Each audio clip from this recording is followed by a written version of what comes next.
नमस्ते बच्चों, मैं JVN doctor Nirupama Harshvardhan, faculty of education and methodology, Jyoti Vidyapeeth Mahila Vishwavidyalaya Jaipur से। आज मैं बीए बीएड 4th सेमेस्टर के हिंदी लैंग्वेज के पेपर के अंतर्गत हिंदी नाटक का विकास क्रम समझाऊंगी। नाटक लिखने की परंपरा का सूत्रपात बाबू हरिश्चंद्र से ही माना जाना चाहिए, क्योंकि इन्होंने जो नाटक लिखे वो नाटक के तत्व की दृष्टि से बिल्कुल सही थे। इनके पहले जो नाटक लिखे गए उनमें नाटकीय तत्व नहीं थे, इसलिए माना जा सकता है कि भारतेंदु जी के समय से ही नाटकों का सूत्रपात हुआ। हिंदी नाटकों के विकास की परंपरा का अगर अध्ययन करने के लिए हम देखें तो इनको इन 3 कालों में बांटा जा सकता है। जैसे कि पहला भाग है भारतेंदु युग, जो कि 1857 ईस्वी से 1900 ईस्वी तक का माना जा सकता है। दूसरा है प्रसाद युग, जो सन 1900 ईस्वी से 1950 तक का है। और तीसरा है प्रसादोत्तर युग, जो कि सन 1950 ईस्वी के उपरांत अब तक का माना जाता है। अब बात करते हैं जो पहला युग है नाटक का, पहला काल है वो है भारतेंदु और भारतेंदु युग के नाटक। तो हम देखेंगे कि भारतेंदु युगीन हिंदी नाटकों को भारतेंदु युग में मौलिक और अनुदित नाटक दोनों ही प्रकार के लिखे जा रहे थे और उनकी धूम थी। अनुदित जो नाटक थे, जिनका मतलब जो अनुवाद जिनका किया गया, अनुदित नाटक मुख्यतः बंगला, संस्कृत, अंग्रेजी भाषाओं की नाट्य कृतियों पर आधारित हैं। स्वयं भारतेंदु जी ने अनुदित नाटकों की रचना की। इनकी सूची इस प्रकार से है: विद्या सुंदर संस्कृत के चौर पंचाशिका के बंगला संस्करण का ये अनुवाद है। और रत्नावली संस्कृत से अनुवाद है इसका। धनंजय विजय, ये भी संस्कृत से अनुवाद है। कर्पूर मंजरी ये भी संस्कृत से अनुवाद है। पाखंड विडंबन संस्कृत के प्रबोध चंद्रोदय के 3रे अंक का ये अनुवाद है। मुद्रा राक्षस, ये भी संस्कृत नाटककार विशाख दत्त के नाटक का अनुवाद है। और दुर्लभ बंधु अंग्रेजी नाटककार शेक्सपियर के मर्चेंट ऑफ वेनिस का ये अनुवाद है। इसके अतिरिक्त भारतेंदु जी ने मौलिक नाट्य कृतियों की रचना की। उनकी सूचियाँ उनके नाम इस प्रकार से हैं कि भारत जननी, वैदिक हिंसा न भवति, सत्य हरिश्चंद्र, श्री चंद्रावली नाटिका, विशस्य विषमोधनम, भारत दुर्दशा, नील देवी, अंधेर नगरी, सती प्रताप और प्रेम जोगिनी।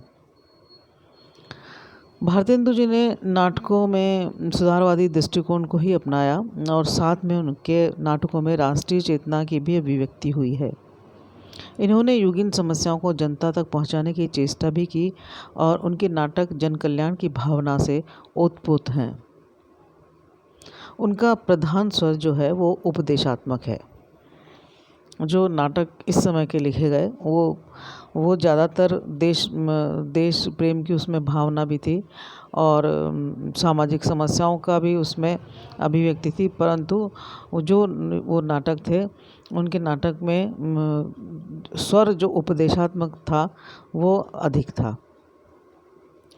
अतीत गौरव और ऐतिहासिक श्रेष्ठता का प्रतिपादन करने का बीज भारतेंदु युग में ही पड़ गया था, जिसका विकास प्रसाद युगीन नाटकों में दिखाई देता है।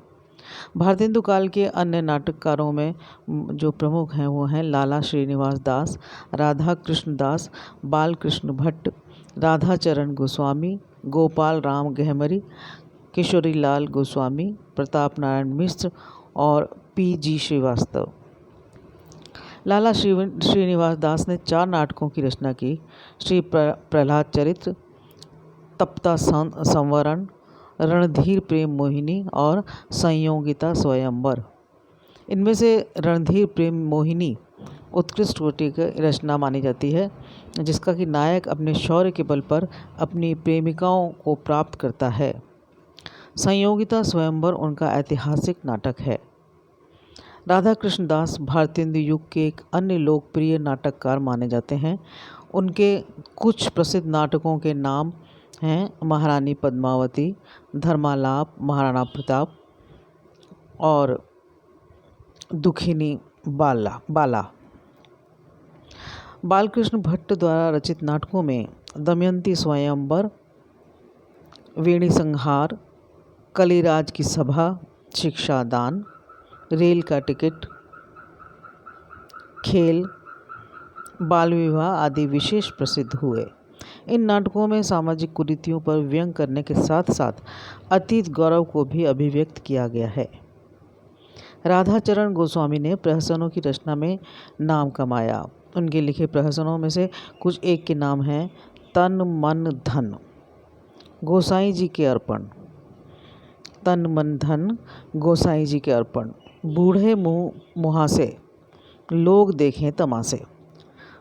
प्रथम नाटक में धर्मगुरुओं की पोल खोली गई है, जो इनका पहला नाटक है कि तन मन धन गोसाई जी के अर्पण। इनमें जो है इन्होंने धर्मगुरुओं की पोल खोली है। और जो दूसरा ये नाटक है इनका बूढ़े मुँह मुहासे, इसमें पर स्त्रीगमन की बुराइयों को उन्होंने बताया है। उन्होंने ऐतिहासिक नाटकों की भी रचना की, जैसे कि अमर सिंह राठौर, सती चंद्रावली और श्रीदामा। भारतेंदु युग के नाटकों में ऐतिहासिक, पौराणिक, काल्पनिक कथाओं को विषय वस्तु बनाया गया है ना, कि भारतेंदु युगीन जो नाटक थे उनमें किनको विषय बनाया गया। इनमें ऐतिहासिक, पौराणिक और काल्पनिक कथाओं को विषय वस्तु बनाया गया था। समाज सुधार, राष्ट्रीय गौरव, अतीत गौरव को नाटकों के माध्यम से दर्शकों तक संप्रेषित किया गया। प्रहसनों का मूल उद्देश्य व्यंग के द्वारा समाज की कुरीतियों का समापन करना था। भारतेंदु जी नाट्यकला में पारंगत थे, क्योंकि उनके नाटक अभिनय हैं तथा उनमें भारतीय नाट्यकला के तत्वों का मिश्रण है, समावेश है। उनके पाश्चात्य नाट्यकला के तत्वों जैसे कि अंतर्द्वंद, चरित्र चित्रण, कार्य व्यापार आदि का समावेश भी इनके नाटकों में पाया जाता है।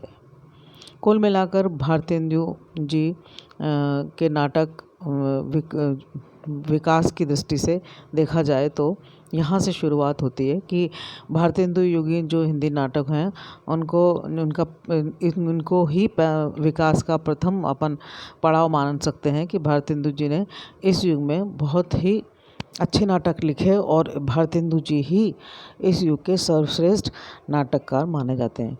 तो बच्चों, ये था हमारे हिंदी नाटक का विकास क्रम, जिसमें कि मैंने आपको 3 जो इनको काल में बांटा गया, विकास क्रम को भागों में बांटा गया है। तो उसमें से मैंने पहला जो विकास क्रम का समय है वो भारतेंदु युगीन हिंदी नाटक, ये मैंने आपको समझाया है। और इसके बाद जो अगला है वो प्रसाद युग, वो मैं आपको अगले वीडियो में समझाऊंगी।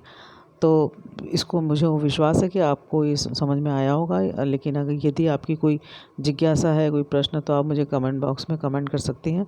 मैं आपकी जिज्ञासा का समाधान करूँगी। नमस्कार।